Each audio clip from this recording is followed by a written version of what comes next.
Hi అండి అందరికీ mothers day శుభాకాంక్షలు. నేను మా మమ్మీ కోసం రవ్వ కేసరి స్వీట్ చేస్తున్నాను.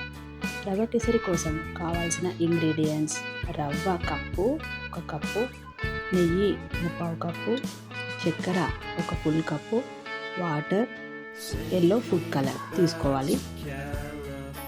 ప్యాన్లో నెయ్యి పోసి రవ్వని బాగా దోరగా వేయించండి.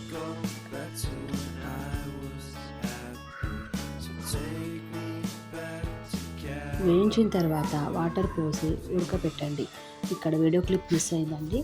తర్వాత షుగర్ యాడ్ చేయండి. దాని తర్వాత ఫుడ్ కలర్ కూడా కొంచెం 1 టేబుల్ స్పూన్ యాడ్ చేసి బాగా ఇక్కడికి వచ్చేలాగా కలుపుకోండి. నెయ్యి చూడండి, నెయ్యి అంతా పైకి తేలిదాకా కొంచెం ఉడకబెడితే రవ్వ కేసరి స్వీట్ రెడీ.